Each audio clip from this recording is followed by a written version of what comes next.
కానీ స్వతంత్రం వచ్చిన తర్వాత ఇన్నేళ్లకు 80 ఏండ్ల తర్వాత కులగణన చేస్తాం అంటున్నారు కదా. కులగణన ప్రభావం ఎట్లా ఉండవచ్చు భారత రాజకీయాలపైన అనుకుంటారు మీరు? ఫస్ట్ ఏంటంటే కులం ఉన్నది అనేది అంగీకరించాలి. కులం ఉన్నది, కులంతో పాటు వచ్చిన వెనుకబడతనం ఉంది, కులంతో పాటు వచ్చిన చైతన్యం ఉన్నది, కులంతో పాటు వచ్చిన స్కిల్స్ ఉన్నాయి. నువ్వు కులాన్ని నిర్లక్ష్యం చేసినప్పుడు ఆ కులంతో పాటు వచ్చిన స్కిల్స్ నువ్వు కూడా నెగ్లెక్ట్ చేసినావు. ఇప్పుడు ఆర్టిజాన్స్ ఉన్నారు, కొన్ని వేల లక్షల సంవత్సరాల నుంచి వాళ్ళు వృత్తి చేసుకునే కుటుంబాలలో వాళ్ళు ఉంటూ వచ్చింది. ఇన్బిల్ట్ వాళ్ళ లోపల జీన్స్ ఉంటాయి. ఆ స్కిల్స్ నువ్వు ఎక్కడ ఉపయోగించుకున్నావు? వాళ్ళకున్న ఇన్బిల్ట్ స్కిల్స్ ఆధారంగా నువ్వు వాళ్ళని డెవలప్ చేసినావా? నువ్వు కులాన్నే పరిగణలోకి తీసుకున్నప్పుడు కుల వృత్తులు నిరాదరణకు గురవుతాయి కదా. ఆ వృత్తులన్నీ పాడైపోయినాయి కదా. పట్టించుకున్నావు ఎన్నడన్నా? భారతదేశం ఏదన్నా ఒక ప్రణాళిక ఉందా? ఎంఎస్ఎంఈ అని పెడితేవి వాళ్ళు ఎవరు అప్లికేషన్ పెట్టినా వానికి నువ్వు ఇస్తున్నావు. ఈ పర్టికులర్ కులాలను నువ్వు లేపాలంటే ఆ కులం యొక్క చైతన్యాన్ని, కులం యొక్క వెనుకబడతనాన్ని, సామాజిక వెనుకబడతనాన్ని, ఆర్థిక వెనుకబడతనాన్ని ఇవన్నిటిని కూడా నువ్వు పరిగణలోకి తీసుకోవాలి కదా. ఈ రోజు వరకు నువ్వు కులాన్ని పట్టించుకోలేదే. ఓన్లీ ఓట్లప్పుడు మాత్రం కులం కావాలి, మీకు మీ పార్టీకి కావాలి, మీ ప్రభుత్వానికి అవసరం లేదు. ఇప్పుడు లెక్కేస్తున్నారుగా. లెక్క వేయనియండి, వేసిన తర్వాత వాళ్ళు దొంగ లెక్కలు చెప్తారా, మంచి లెక్కలు చెప్తారా? ఇప్పుడు ఇక్కడ కూడా రేవంత్ రెడ్డి ప్రభుత్వం కులగణన చేసిన అన్నది అని దొంగ లెక్కలే కదా, మనకు తెలిసిందే కదా. వాళ్ళు నిజాయితీగా ఉంటారు ఆ విషయంలో. మన్మోహన్ సింగ్ కూడా చేయించిండు, బయట పెట్టిండు రిపోర్ట్. ఏమైందో తెలియదు. కానీ ఇది లెక్కలు తీయాలనే ఆలోచన రావడం మంచిదే కదా. అంటే అది ఎంత ఒత్తిడి అయితే వచ్చింది దేశం అంతా. ఈ కుల సంఘాలు కావచ్చు, మేధావులు కావచ్చు, ఎంతోమంది ఒత్తిడి చేస్తే ఆ మేరకు వచ్చింది. బట్ ఈ రిపోర్ట్ బయట పెడతారా అనేది ఒక సమస్య. బయట పెట్టిన వాళ్ళ నిజాయితీగా ఆ కులగణన జరిగిందా అనేది ఇంకో సమస్య. ఇది వచ్చినాక కూడా దీన్ని ఇగ్నోర్ చేయరని ఏమున్నది? దీన్ని ఇప్పుడు కేసీఆర్ గారు కూడా సకల జనుల సర్వే చేయించాడు. చేయించిన తర్వాత దాన్ని వెబ్సైట్లోకి వెళ్ళి తీసేశారు, పెట్టలేదు. చెప్పలేము ఇప్పుడు, ఎందుకంటే ఈ తత్వం అనేది భారత రాజకీయాలలో ఉంది. కానీ ఇట్లాంటి సందర్భాల్లో కోర్టులే ఇంటర్ఫియర్ అయ్యి డెమోక్రసీని కాపాడింది. కోర్టులు ఎప్పుడు కూడా పబ్లిక్ ఇంట్రెస్టెడ్ లిటిగేషన్ వేసినప్పుడు లేదా సోమోటోగా కూడా కొన్నిసార్లు తీసుకొని కాపాడుతాయి. బట్ అది వాళ్ళ చీఫ్ జస్టిస్ కానీ ఆ బెంచ్లో ఎవరైతే సోమోటోగా తీసుకున్నారో వాళ్ళ స్వభావం మీద ఆధారపడి ఉంటుంది. ఇప్పుడు బీసీలకు సంబంధించిన ఫుల్ బెంచ్ తీర్పులు వచ్చిన సందర్భాలు కావచ్చు, వేర్వేరు సందర్భాలు కావచ్చు. అక్కడ ఎవరైనా ఒక బీసీ ఉంటే అతనిది మైనారిటీ ఒపీనియన్ అవుతుంది. అక్కడ అగ్రకులాలంతా వాళ్ళ కుల అహంకారాన్ని వాళ్ళ తీర్పులలో చూపెడతారు. అట్లా ఉంటుందా? అట్లా జరిగినాయి కదా అన్నీ, ఎన్నో ఉన్నాయి అట్లా, చాలా ఉన్నాయి అట్లాంటి తీర్పులు చాలా ఉన్నాయి. ఎవరైతే దాని కన్సర్న్ కులానికి సంబంధించిన వ్యక్తి జడ్జి ఉండి ఒపీనియన్ ఇస్తాడో దాన్ని డిఫర్ అయ్యి మిగతా మెజారిటీ ఇచ్చిన జడ్జి వాటిని బయట పెడతారు.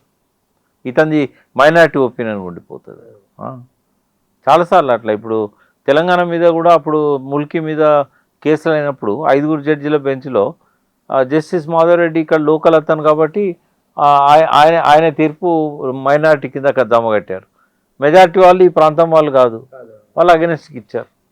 ఎప్పుడు కూడా ఆ ప్రాంతం వాడికి, ఆ పర్టికులర్ కమ్యూనిటీలో పుట్టిన వాడికి ఆ బాధ తెలుసు, ఆ బతుకు తెలుసు, ఆ గోస తెలుసు, వాళ్ళకు ఉండే హక్కులు తెలుసు, రాజ్యాంగ స్ఫూర్తి తెలుసు.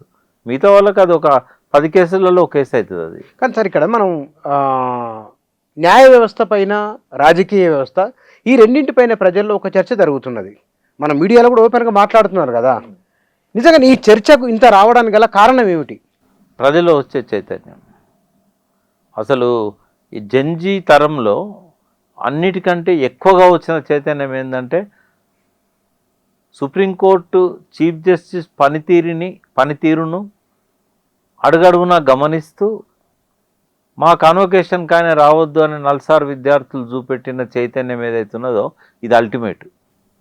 దేశ చరిత్ర లేదు ఎంతవరకు లేదు, అసలు అది ఊహించలేం మనం. నల్సార్ లా స్టూడెంట్స్ ఆ స్థాయి చైతన్యాన్ని ప్రదర్శించడం అనేది అది గతంలో ఎప్పుడు లేనిది, మనం ఊహించనిది.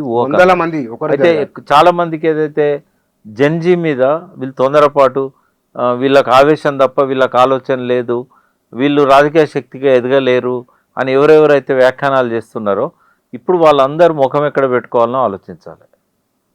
మన తెలుగులో ఉన్న ప్రఖ్యాత వ్యాఖ్యాతలకు కూడా నేను చెప్తున్నా, జంజీ అనేది మనకంటే తెలివైన తరంగా రాబోతున్నది. మనకంటే చైతన్యవంతమైన తరంగా రాబోతున్నది. మనము చూసి చూడనట్టు వదిలేసిన ఏ అంశాన్ని కూడా ఇప్పటి జంజీలు వదిలిపెట్టదలుచుకోలేదు.